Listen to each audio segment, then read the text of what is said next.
Hello बच्चों, तो आज स्टार्ट करते हैं अपना क्लास 10 का chapter 2 polynomial.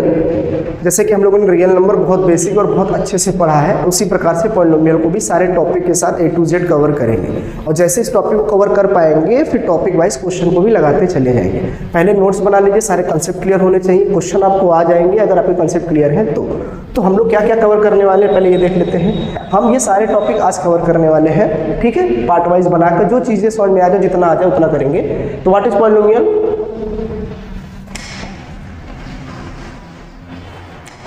Polynomial constant variable, find which is कौन सा पॉलिनोमियल हो सकता है, कौन सा नहीं हो सकता, linear equation, quadratic, cubic, quadratic equations के फॉर्मेट जानेंगे, कहाँ से बनकर आए हैं, क्यों आए हैं, what is zeros and root, zero और रूट में क्या डिफरेंस है वो जानेंगे, सम ऑफ रूट जानेंगे, प्रोडक्ट ऑफ रूट जानेंगे, फिर हम उसी रूट की मदद से इक्वेशन बनाना जानेंगे, फिर उसी रूट में हम लोग कोफिशिएंट और जीरोस के रिलेशंस के बारे में जानेंगे, फिर हमको जीरो और रूट भी फाइंड करने होंगे तो हम किस टाइप से फाइंड करेंगे। अगर मान लो फाइंड करने में स्प्लिट मेथड लगाने में दिक्कत आएगी तो हम फॉर्मूला लगाएंगे, फाइंड द वैल्यू ऑफ के, फिर कुछ इंपॉर्टेंट क्वेश्चंस होंगे जो रूट पे रिलेटेड होंगे। अब इन सब चीज़ों को कवर करने के बाद फिर टॉपिक वाइज क्वेश्चन को भी हम लगाएंगे, ठीक है। चलो तो स्टार्ट करते हैं। आज का हमारा जो सबसे पहला टॉपिक है वो है व्हाट इज पॉलिनोमियल। तो टॉपिक लिखा है, देखिए कि व्हाट इज पॉलिनोमियल। अगर मैं आपसे बोलूं पॉलिनोमियल क्या होता है तो आप बोलोगे पॉलिनोमियल सिर्फ एक मैथमेटिकल ऑपरेशन है।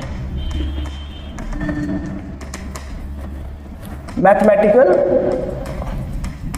ऑपरेशन मतलब कहने का क्या है कि इसी में आपको देखने को मिलेगा, क्या बताओ, आपको वेरिएबल भी देखने को मिलेंगे, आपको कांस्टेंट भी देखने को मिलेंगे, आपको उस वेरिएबल पर पावर भी देखने को मिलेगा जिसको हम एक्सपोनेंट बोलते हैं, आपको ये चीजें देखने को मिलेंगी। उसके साथ साथ आपको यहाँ पे एडिशन भी देखने को मिलेगा, आपको सब्ट्रैक्शन भी देखने को मिलेगा। मैं एक्चुअली में यहाँ पे आपको पॉलिनोमियल की डेफिनेशन बता रहा हूँ, जो जो चीज़ें उसके अंदर आती हैं। तो ये आपसे इजीली पूछ लो तो आप बता देना कि पॉलिनोमियल कुछ नहीं है, polynomial is a mathematical operation which included with us. उसके साथ क्या क्या रहता है, अब variable, constant, addition, subtractions, power, exponent, ये सब चीज़ें रहती हैं। सबसे इंपॉर्टेंट बात, उस पॉलिनोमियल में नॉन इंटीजर भी यूज किया जाता है। अब ये नॉन इंटीजर क्या होता है, इस पर मैंने प्रॉपर वीडियो भी बना रखी थी रियल नंबर चैप्टर से रिलेटेड लेकर। तो नॉन इंटीजर नंबर वो इंटीजर होते हैं जो आपके फ्रैक्शन में होते हैं या तो डेसिमल फॉर्म में होंगे, ठीक है। ऐसे नंबर को हम लोग क्या बोलते हैं, नॉन इंटीजर। और जो एग्जैक्ट नंबर होते हैं लाइक -1, 2, 0, 4, 5 ऐसे करके होते हैं एग्जैक्ट, उसको हम लोग बोलते हैं इंटीजर। बाकी जो फ्रैक्शन डेसिमल में होते हैं सब नॉन इंटीजर बोलते हैं। तो ये होता है हमारा पॉलिनोमियल। तो पॉलिनोमियल में आज हम लोग जो पढ़ने वाले हैं ज्यादातर पढ़ेंगे वेरिएबल और कांस्टेंट से रिलेशन, बाकी एडिशन सब्ट्रैक्शंस तो आएगा। पॉलिनोमियल समझ में आ गया। तो पॉलिनोमियल में जो पॉली लिखा है उस पॉली का मतलब होता है मेनी, और नोमोस जो वहां पे लिखा हुआ है वेरिएबल बोल सकते हो या इसका सही मतलब हो जाएगा एक्सपोनेंट। मतलब आप ऐसे वेरिएबल पे फोकस करोगे जिसकी पावर घट भी सकती है, बढ़ भी सकती है। मतलब चाहो तो ऐसे वेरिएबल की पावर आप लाखों कर सकते हो। अब वेरिएबल कांस्टेंट क्या होता है इस चीज को हम समझेंगे। पहले तो आपको पॉलिनोमियल समझ में आया कि पॉलिनोमियल में हमको वो सारी चीजें ही पढ़नी है, ठीक है। चलो तो पहला टॉपिक क्या है हमारा पॉलिनोमियल में, कांस्टेंट एंड वेरिएबल। तो पॉलिनोमियल होता क्या है समझ लिया। अब जानते हैं कि कांस्टेंट और वेरिएबल क्या होता है। लाइक मैंने एक नंबर लिया 3 और x, तो 3 यहाँ पे जो रिप्रेजेंट करेगा उसको हम लोग बोलते हैं कांस्टेंट, और x जो यहाँ पे है इसको हम लोग क्या बोलते हैं, वेरिएबल।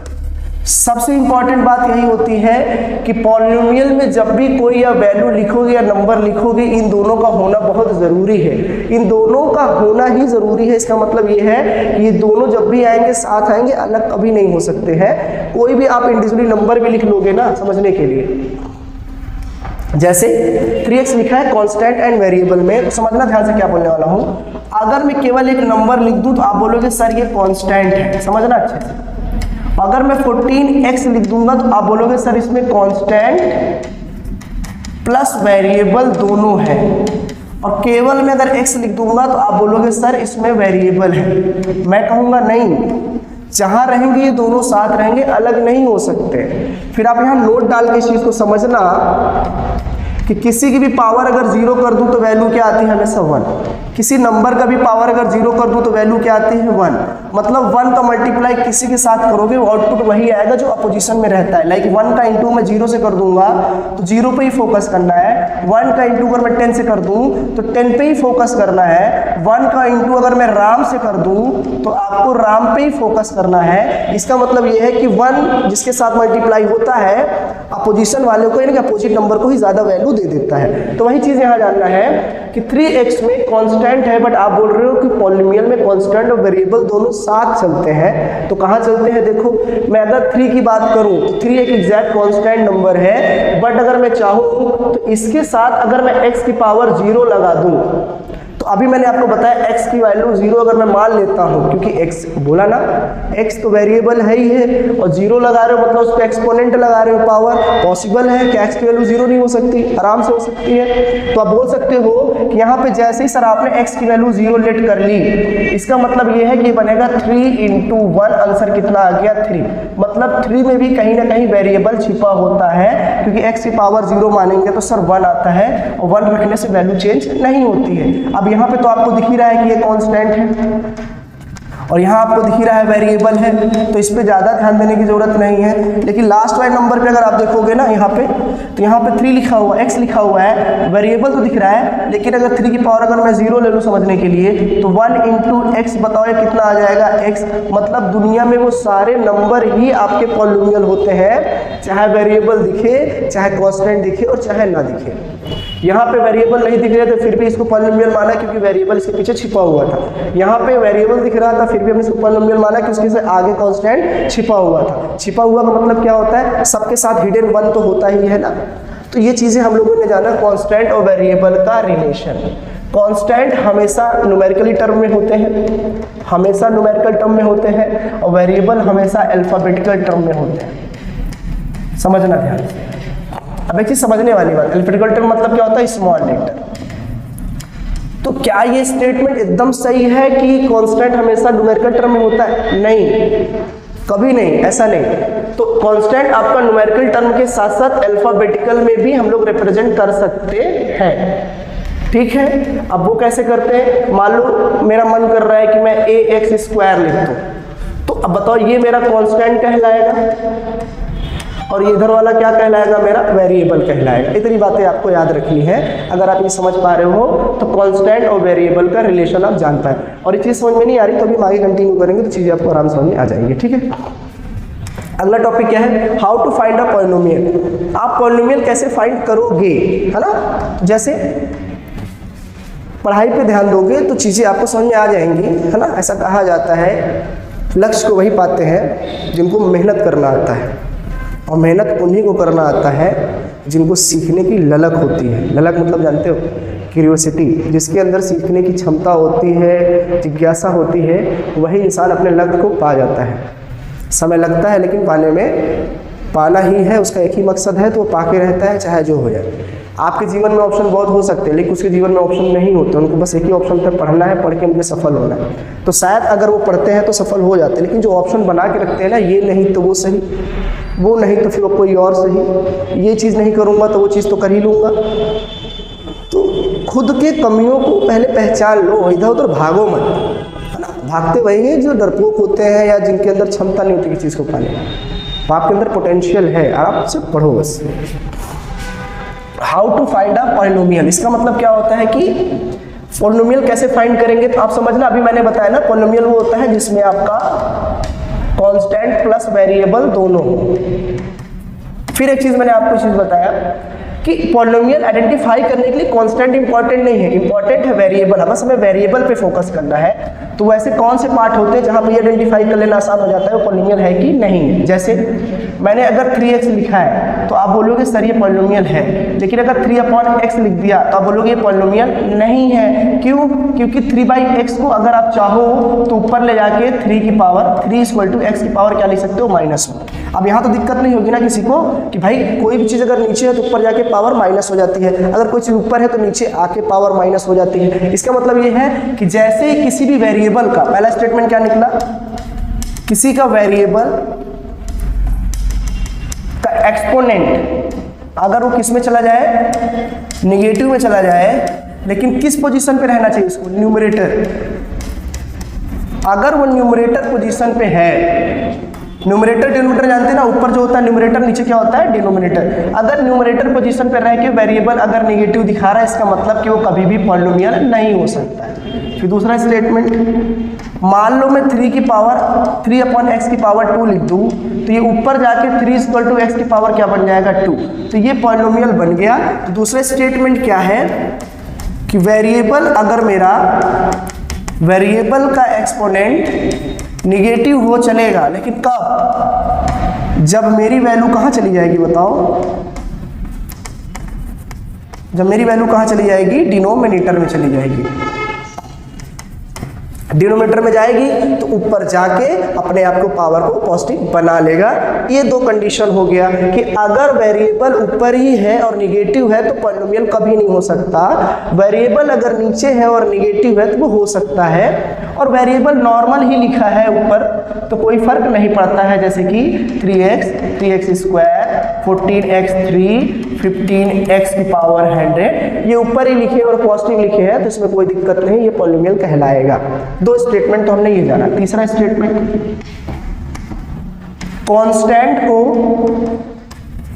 कांस्टेंट को आप रूट्स में लिख सकते हो, वेरिएबल को आप रूट में नहीं लिख सकते हो।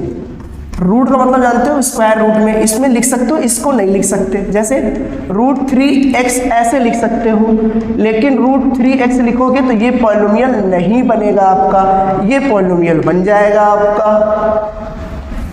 फिर देखो समझने के लिए, समझते जाना, अगर मैं चाहूँ 3√x लिखना तब भी ये पॉलिनोमियल नहीं बनेगा। तो मतलब कांस्टेंट को तुम किसी भी सिचुएशन में लिख दो चलेगा, तुम चाहो तो -1/2x लिख दो तब भी चलेगा, लेकिन -1/2/x लिखोगे तो नहीं चलेगा, क्योंकि जैसे ही ऊपर जाएगा नेगेटिव बन जाएगा। फिर यहाँ पे आइडेंटिफाई करना और बताना का एग्जैक्ट बता सकते हैं कि ये पॉलिनोमियल नहीं होगा। तो वो 3 तरीके हमने सीखे। क्या, पहला तो बेसिक ही तरीका आपको दिख रहा है, उसको मान लेना। दूसरा आपने ये देखा कि कोई भी वेरिएबल अगर नीचे है तो ऊपर जाकर नेगेटिव बन जाता है तो पॉलिनोमियल नहीं होगा। कोई भी वेरिएबल अगर नीचे और नेगेटिव में है तो ऊपर जाके पॉजिटिव बन जाता है तो उसको वेरिएबल पर पॉलिनोमियल मान सकते हैं। तीसरा कंसेप्ट क्या है, कांस्टेंट तो किसी भी सिचुएशन में रहेगा चलेगा, बट आपका वेरिएबल कभी रूट में नहीं होना चाहिए, लाइक दिस।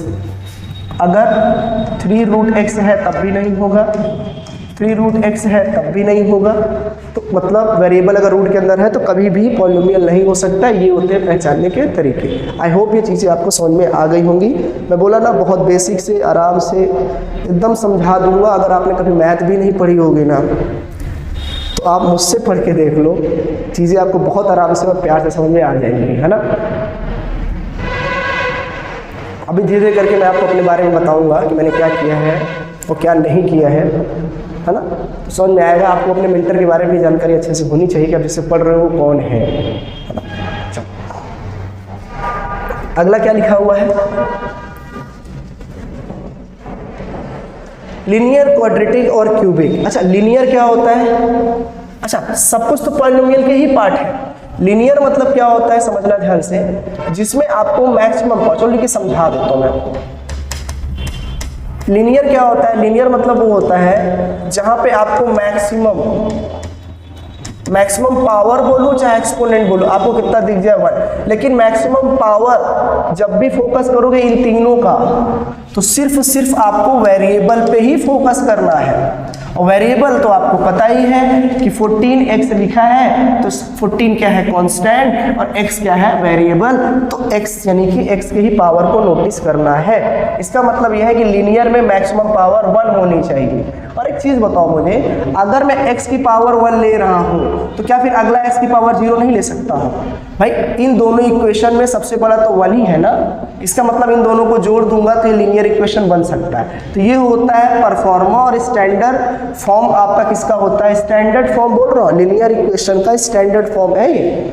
इसका मतलब x की पावर मैक्सिमम 1 होना चाहिए, मिनिमम 0 जा सकते हो। मैंने बोला नेगेटिव नहीं जा सकते हो क्योंकि आपने पहले ही पढ़ के आए हैं, जैसे ही पावर नेगेटिव करेंगे ऑटोमेटिक आपकी वैल्यू क्या हो जाएगी, वो पॉलिनोमियल के बाहर चली जाएगी, पॉलिनोमियल नहीं कहलाएगा। इसका मतलब परफॉर्मा लिखना चाहो, इस पर अगर आप क्वेश्चन बनाना चाहो तो इसको क्या लिख सकते हो कि सर अगर मैं चाहूँ तो आगे इसके कांस्टेंट 3x लगा दूं, फिर चाहूँ तो यहाँ पे 3 की पावर x 0 लगा दूँ और यहाँ 1, इस चीज़ को लिख सकता हूँ, आराम से लिख सकते हो इस चीज़ को। लेकिन फिर मैंने आपको बताया था कि x की पावर 0 की वैल्यू हमेशा क्या होती है, 1 होती है। इसका मतलब ये है कि इसको आप चाहो तो 3x प्लस इसको 3 इंटू 1 मतलब 3x प्लस क्या लिख सकते हो 3। ये तुम्हारा एक्चुअल में क्या बन गया इक्वेशन। तो ये इक्वेशन का फॉर्मेट होता है, उस पर लिख सकते हो। अगर तुम चाहो तो डायरेक्ट 3x लिखोगे, 4x लिखोगे, 5x लिखोगे, 7x लिखोगे, 10x लिखोगे, -100x लिखोगे, तब भी ये सब तुम्हारे लीनियर कहलाएंगे, क्योंकि लीनियर का कंडीशन यही होता है इक्वेशन का कि मैक्सिमम पावर 1 दिखे उसके वाले नीचे वाला लिखो और चाहे ना लिखो कोई फर्क नहीं पड़ता है। इसको हम लोग बोलते हैं लीनियर। उसी प्रकार अगला हमारे लिए क्या बन जाता है, क्वाड्रेटिक इक्वेशन या क्वाड्रेटिक परफॉर्मा। स्टैंडर्ड फॉर्म जान रहे हैं, अभी हम कोई क्वेश्चन नहीं सॉल्व कर, अभी बस हम समझ रहे हैं। तो इसमें मुझे अगर जानना होगा तो इसकी मैक्सिमम पावर कितनी हो जाएगी, मैक्सिमम पावर 2। मिनिमम तो सबका 0 ही होता है। इसका मतलब तुम चाहोगे तो x स्क्वायर, x की पावर 1, x की पावर 0, तुम यहां तक जा सकते हो। बस चाहो तो आप ऐसे लिख सकते हो, मैक्सिमम पावर 2 दिखनी चाहिए, मिनिमम 0 तक लिख सकते हो। फिर एक कंडीशन हुआ कि सबके साथ कांस्टेंट भी लगा सकते हो। मान लो 3x लगा लिया, स्क्वायर बन गया, यहाँ पे 3 लगा लिया तो x बन गया। यहाँ पे 3 लगाओगे लेकिन x की पावर 0 होती है, x की पावर 0 की वैल्यू 1 होती है। जैसे पुट करोगे तो ये तुम्हारा इक्वेशन बन गया क्वाड्रेटिक इक्वेशन। अब इसके 3 तरीके होते हैं लिखने के, चाहो तो पूरा पैटर्न फॉलो कर लो, मगर एक चीज़ है क्वाड्रेटिक इक्वेशन में ये वाली वैल्यू को आप भूल नहीं सकते हो, ये हमेशा रहेगा। नहीं रहेगा तो क्वाड्रेटिक इक्वेशन पहचानना बड़ा मुश्किल हो जाएगा, बता भी नहीं पाओगे तुम। तो ये रख लेते हैं और चाहे तो इसके साथ केवल ये रख ले, फिर ये रख लेते हैं, चाहे तो इसके साथ हम केवल ये रख लें। कुछ लोग स्मार्ट होंगे, बोलेंगे कि सर ऐसा है x की पावर 1 और x की पावर 0 ले लेते हैं। तो बेटा x की पावर 1 x की पावर 0 ले लोगे तो लीनियर बन जाएगा। क्वाड्रेटिक के लिए मैक्सिमम पावर कितना होना चाहिए, 2 होना चाहिए। इसका मतलब ये स्टेटमेंट क्या हो गया, गलत। तो 3 चीजें बन सकती है बस, पहला, दूसरा और ये तीसरा। और एक और बन सकता है, सिर्फ और सिर्फ तुम x स्क्वायर ले लो, जरूरी ही नहीं है कि तुम इसके पीछे वाला लो। क्यों? क्योंकि क्वाड्रेटिक और लीनियर बनने के लिए पावर 1 होना बहुत जरूरी है और क्वाड्रेटिक बनने के लिए पावर 2 होना जरूरी है। उसके बाद मिनिमम लो और चाहे ना लो कोई फर्क नहीं बनता। इसीलिए आपको ऐसे भी क्वेश्चन भी देखने को मिलेंगे, बात याद रहेंगे, क्वेश्चन भी आपको देखने को ऐसे लेवल में मिलेंगे। जैसे 6x स्क्वायर क्वाड्रेटिक है, हाँ है। 16x स्क्वायर क्वाड्रेटिक है, हाँ है। 16x क्वाड्रेटिक है, नहीं, ये तो लीनियर हो गया। केवल 16 लिख दूं तो ये क्या हो गया, केवल 16 लिख दूं उसके साथ पावर 1 भी ना लगाऊं तो ये क्या हो गया। तो इस चीज को यहां समझो आप।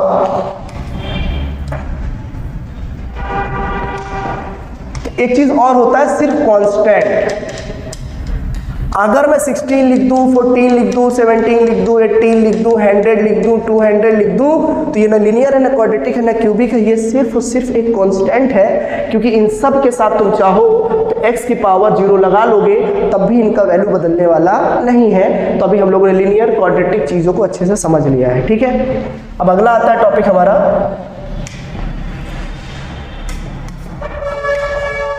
क्यूबिक।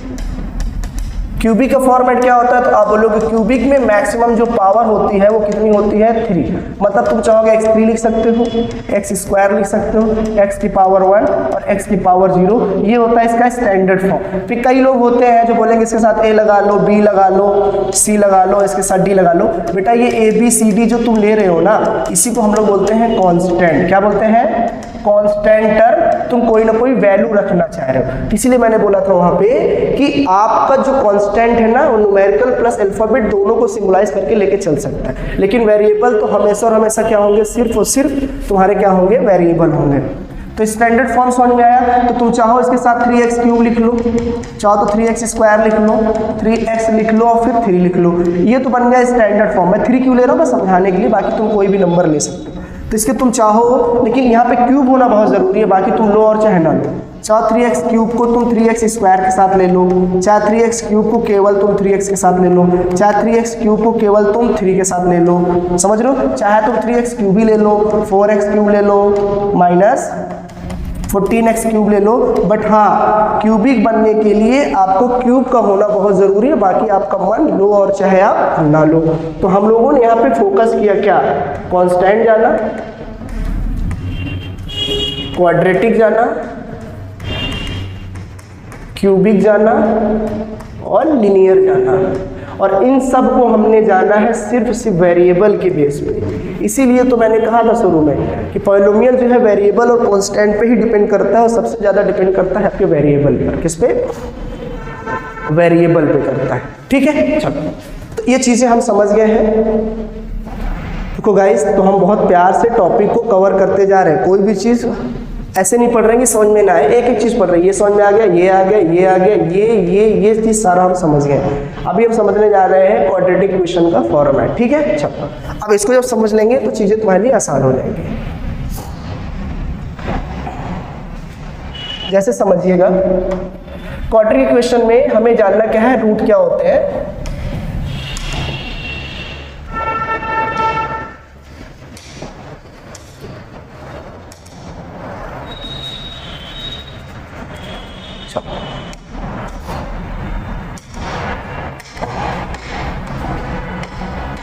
देखो, what is root and zeros in quadratic equation. पहले क्वाड्रेटिक इक्वेशन क्या होता है मैंने अभी बताया था आपको। क्वाड्रेटिक इक्वेशन वो होता है जिसकी मैक्सिमम पावर कितनी होती है, मैक्सिमम पावर 2 होती है। इसका मतलब उसका format x² plus x zero भी लिखना चाहोगे ना, तब x जीरो को हम बार बार नहीं लिखेंगे, x0 चलो लिख लेते हैं, कोई दिक्कत नहीं है, बट आपको पता होना चाहिए इसको 1 बोलते हैं। तो एक्चुअल में जो इसका परफॉर्मा और फॉर्मेट जो होता है, हम लोग लिखते हैं x², फिर x, यहाँ पे लिखते हैं हम लोग a, यहाँ लिखते हैं हम लोग b। समझना इस चीज़ को मैं क्यों बोल रहा हूँ। इसको हम लोग बोलते हैं a, इसको बोलते हैं b, और लास्ट को लोग बोलते हैं c। तो ये होता है standard form of quadratic equation, standard form of quadratic equation.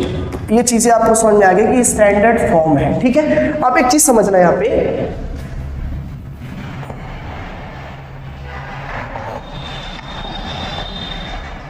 चलो ठीक है टॉपिक हट गया, मैं बता देता हूं आपको। क्वाड्रेटिक इक्वेशन में हम लोग जान रहे थे रूट्स एंड जीरो। ठीक है, अब एक चीज अगर आप यहां से देखोगे ना, तो जैसे मैं एक क्वेश्चन ले लेता हूं 3x माइनस 6 इक्वल टू 0, तो 3x इक्वल टू 6 और x इक्वल टू 6/3 कट्टम कुट्टम करोगे तो बताओ कितना आएगा, 2।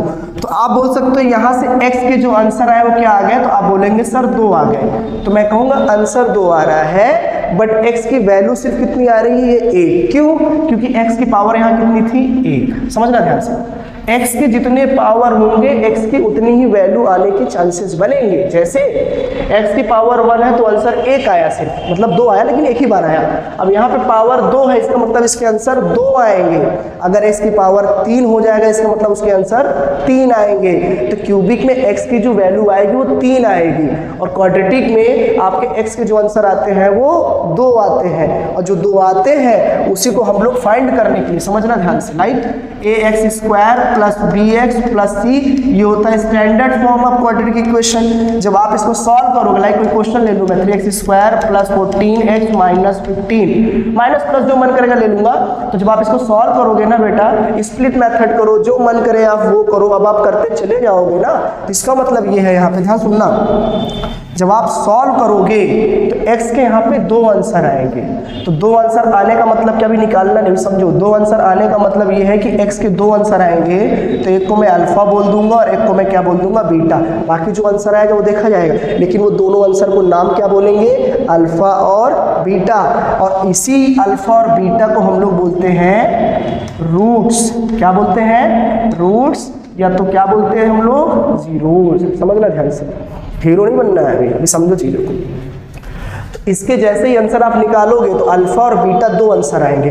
कल अगर मैक्सिमम पावर 3 दिख जाता है, इसके आंसर 3 आते, अल्फा बीटा और गामा आ जाते। इसका मतलब ये है कि अभी हम क्वाड्रेटिक पढ़ रहे हैं, इसलिए इसके आंसर कितने आएंगे, सिर्फ 2 आएंगे। और जो 2 आंसर आएंगे उसका नाम क्या रखेंगे, अल्फा एंड बीटा, और उसी को हम लोग रूट बोलते हैं या तो जीरो बोलते हैं। जैसे कि क्वेश्चन लिखा है यहाँ पे, मान लो